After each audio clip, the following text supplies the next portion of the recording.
வணக்கம். இன்றைய முக்கிய தேனாரம் செய்தித் தலைப்புகளுடன் உருக்குலைந்த நிலையில் மூதாட்டியின் சடலம் மீட்பு. முஸ்லிம் காங்கிரஸ் தலைவராக ரவுஃப் ஹக்கீம் மீண்டும் தெரிவு. நெடுந்தீவு இளைஞர் கொலை, தேடப்பட்டு வந்தவர்கள் கைது. மோமாலை பகுதியில் வீடு மீது தாக்குதல், பல லட்சம் பெறுமதியான சொத்துக்கள் நாசம். முஸ்லிம் காங்கிரஸ் பேராளர் மாநாட்டில் கைகலப்பு, விசாரணை குழு நியமனம். தொடர்கின்றது தேனாரம் செய்திகள். உருக்குலைந்த நிலையில் மூதாட்டியின் சடலம் மீட்பு. வடமராட்சி திக்கத்தில் சில நாட்களின் முன் 75 வயதான மயில்வாகனம் பாலபரமேஸ்வரியின் சடலம் உருக்குலைந்த நிலையில் மீட்கப்பட்டது.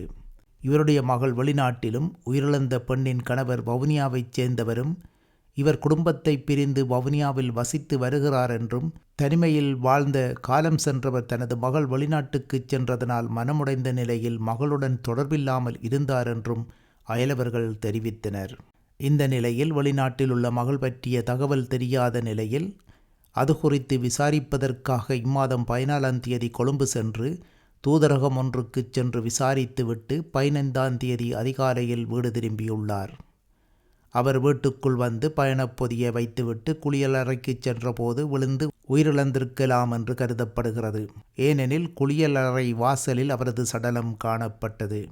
வீட்டிலிருந்து துர்நாற்றம் வீசுவதை உணர்ந்த அயலவர்கள் கிராம சேவகருக்கு அறிவித்ததைத் தொடர்ந்து பருத்தித்துறை போலீசாருக்கு தகவல் வழங்கப்பட்டது.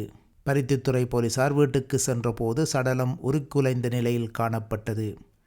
அவரின் பயணப்பொதியில் இருந்த பணம் உள்ளிட்ட பொருட்கள் அப்படியே இருந்தன. அதனால் இந்த மரணத்தில் குற்றச்சம்பவம் இல்லை என போலீசார் நம்புகின்றனர். எனினும் மரணத்திற்கான காரணத்தை உறுதிப்படுத்த விசாரணைகள் தொடர்கின்றன. முஸ்லிம் காங்கிரஸ் தலைவராக ரவுஃப் ஹக்கீம் மீண்டும் தெரிவு. ஸ்ரீலங்கா முஸ்லிம் காங்கிரஸின் தேசிய தலைவராக பாராளுமன்ற உறுப்பினர் ரவுஃப் ஹக்கீம் ஏகமனதாக மீண்டும் தெரிவு செய்யப்பட்டுள்ளார். கட்சியின் 31வது தேசிய பேராளர் மாநாடு காத்தான்குடி ஹிஸ்புல்லா கலாச்சார மண்டபத்தில் நடைபெற்ற போது ஸ்ரீலங்கா முஸ்லிம் காங்கிரஸின் தேசிய தலைவராக ரவுஃப் ஹக்கீம் மீண்டும் தெரிவு செய்யப்பட்டிருப்பதை கட்சியின் தவிசாளர் முழக்கம் AL அப்துல் மஜீத் மாநாட்டில் தெரிவித்தார். பிரஸ்தாப பேராளர் மாநாடு மௌலவி ஹாரி அப்துல் ஜஃபாரின் கிராஅத்துடன் ஆரம்பமானது. தக்பீர் முழக்கம் கரகோஷங்களுக்கு மத்தியில் தலைவர் ஹக்கீம் மாநாட்டுக்கு தலைமை வகித்து கட்சியின் 33 பேர் அடங்கிய பதவி வழி உத்தியோகத்தர்களின் பெயர்களை அறிவித்தார். இந்த பேராளர் மாநாடு சிறப்பாக நடைபெறுவதற்கான ஏற்பாடுகளை கட்சியின் பிரதி தலைவர்களில் ஒருவரான MLA ஹிஸ்புல்லாஜ் மேற்கொண்டிருந்தார். இந்த மாநாட்டில் 1500 அளவிலான பேராளர்கள் பங்கு பெற்றிருந்தனர். அவர்களில் பலர் கருத்துக்களை தெரிவிப்பதற்கும் போதிய அவகாசம் வழங்கப்பட்டிருந்தது. தலைவர் ஹக்கீம் 2வது அமர்வில் முக்கிய உரையை ஆற்றினார். தொடர்கிறது தேனாரத்தின் செய்திகள். நெடுந்தீவு இளைஞர் கொலை, தேடப்பட்டு வந்தவர்கள் கைது. நெடுந்தீவில் இளைஞர் ஒருவர் அடித்து படுகொலை செய்யப்பட்ட சம்பவத்துடன் தொடர்புபட்ட 3 சந்தேக நபர்களும் போலீசாரால் கைது செய்யப்பட்டுள்ளனர். நெடுந்தீவில் கடந்த வியாழக்கிழமை அதிகாலை 1 மணியளவில் இளைஞர் ஒருவர் அடித்து கொல்லப்பட்டார். இவருடன் கொலை தொடர்பில் ஒருவர் கைது செய்யப்பட்ட நிலையில் ஏனைய 3 தலைமறைவாகினர். இவர்களை போலீசாரும் இளைஞரின் உறவினர்களும் தேடி வந்தனர். தலைமறைவான 3 நெடுந்தீவில் பற்றைக்குள் மறைந்திருந்த நிலையில் நேற்று முன்தினம் சனிக்கிழமை கண்டுபிடிக்கப்பட்டு கைது செய்யப்பட்டனர். கைதான 3 நேற்று முன்தினம் இரவே யாழ்ப்பாணம் போலீஸ் நிலையத்துக்கு விசாரணைக்காக கொண்டு வரப்பட்டனர். தொடர்கிறது தேனாரத்தின் செய்திகள். முகமாலை பகுதியில் வீடு மீது தாக்குதல், பல லட்சம் பெறுமதியான சொத்துக்கள் நாசம். கிளிநொச்சி மாவட்டம் பச்சிலைப்பள்ளி பிரதேசத்திற்கு உட்பட்ட முகமாலை பகுதியில் நேற்று முன்தினம் இரவு 10 மணி அளவில் இடம் தெரியாத நபர்களால் தனிமையில் வாழ்ந்து வந்த பெண்மணி ஒருவரது வீடு அடித்து நொறுக்கப்பட்டு தீயிட்டு கொளுத்தப்பட்டுள்ளது. இச்சம்பவம் குறித்து மேலும் தெரிய வருவதாவது: பச்சிலைப்பள்ளி பிரதேசத்திற்குட்பட்ட முகமாலை பகுதியில் வீடு ஒன்று அடித்து நொறுக்கப்பட்டு பொருள்கள் சேதமடைக்கப்பட்டுள்ளன.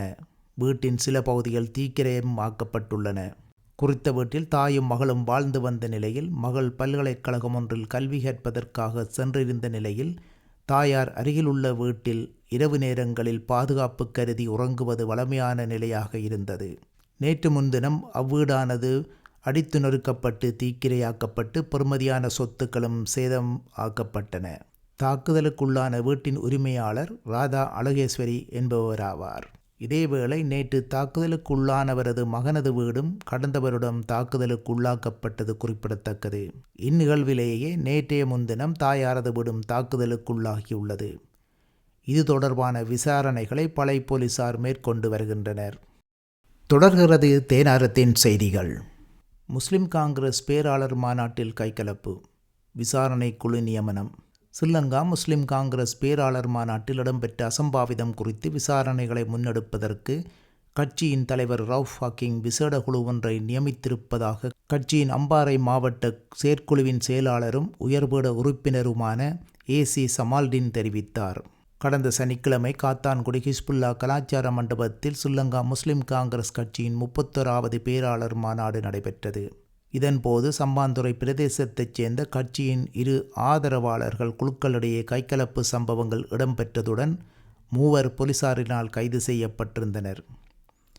இச்சம்பவம் தொடர்பில் உடனடியாக விசாரணையை ஆரம்பித்து அது தொடர்பான அறிக்கையினை 1 வார காலத்திற்குள் சமர்ப்பிக்குமாறு ரவுஃப் ஹக்கீம் குறித்த விசாரணை குழுவினரை பணித்துள்ளார்.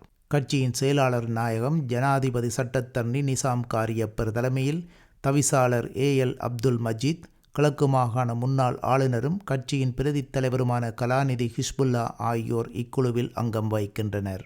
இத்துடன் நமது இன்றைய தேனாரம் செய்திகள் நிறைவு பெறுகின்றது. வணக்கம்.